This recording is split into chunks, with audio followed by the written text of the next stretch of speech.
تو حضور پاک صلی اللہ علیہ وآلہ وسلم کو دین کی تبلیغ کرنے سے، دین کی تعلیم دینے سے، دین کو پھیلانے سے بنو امیہ کے لوگ روکتے رہے۔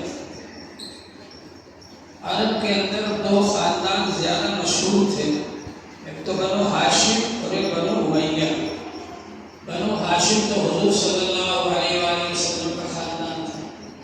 جب حضور صلی اللہ علیہ وآلہ وسلم نبی بنے تو سب سے زیادہ آگے بڑھ کر بنو ہاشم نے ہی اسلام قبول کیا اور آپ کا ساتھ دیا۔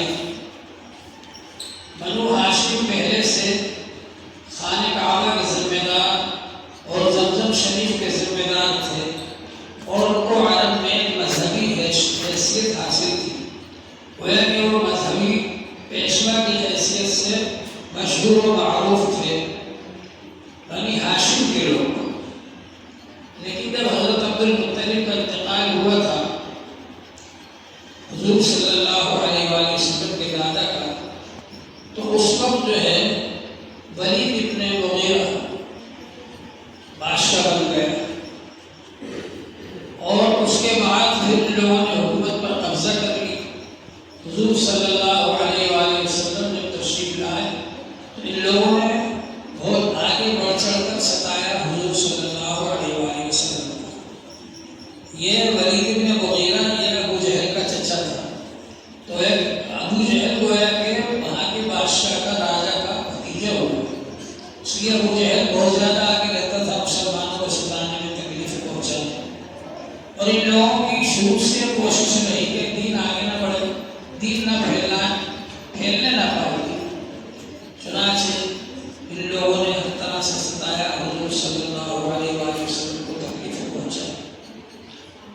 لیکن ابو طالب جو تھے حضور صلی اللہ علیہ وسلم کے چچا، وہ ہر وقت حضور صلی اللہ علیہ وسلم کی حمایت اور حفاظت میں رہتے تھے، اور جب بھی حضور صلی اللہ علیہ وسلم پر کوئی حملہ کرنے آتا، دین کی بات سے روکنے آتا، وہ آگے آ جاتے تھے اور ان لوگوں کا مقابلہ کرتے تھے۔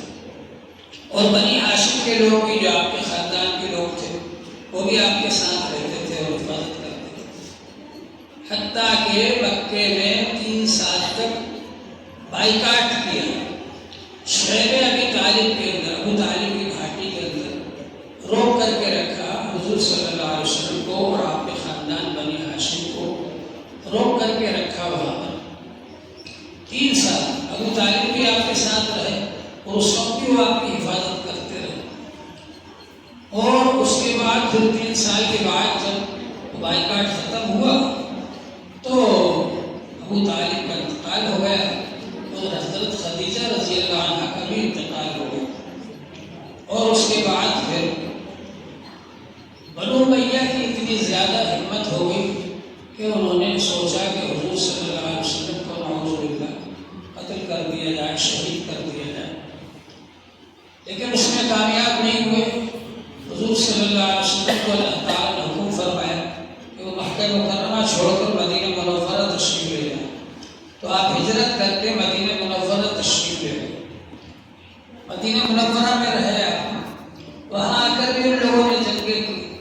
جنگ بدر کے اندر کمانڈر ابو سفیان، جنگ احد میں کمانڈر ابو سفیان، جنگ خندق میں کمانڈر ابو سفیان، یہ لوگ آگے بڑھ کر کے جنگیں کرتے رہے، جو 13 سال تک مکہ مکرمہ میں ستاتے رہے حضور صلی اللہ علیہ وآلہ وسلم کو، اور آپ کو وہاں چین سے نہیں بیٹھنے دیا۔ مدینہ منورہ جانے کے بعد بھی ان لوگوں نے چین سے نہیں بیٹھنے دیا اور وہاں جا کر بھی جنگیں کرتے رہے۔ اس کے بعد جب مکہ مکرمہ فتح ہوا تو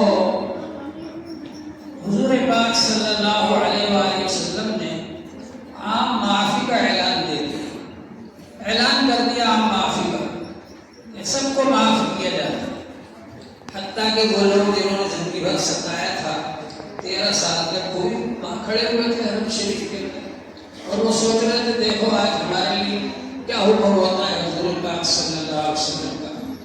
لیکن حضور پاک صلی اللہ علیہ وآلہ وسلم نے ان سب کو بھی معاف فرما دیا، عام اعلان فرما دیا معاف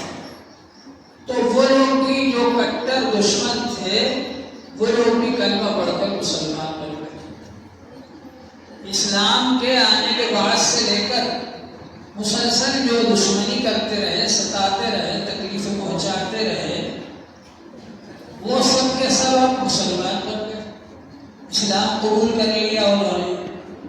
لیکن یہ کہ ان کے دلوں میں بہرحال دشمنی چھپی ہوئی تھی اور اس دشمنی کا وہ اظہار بھی کرتے رہتے تھے۔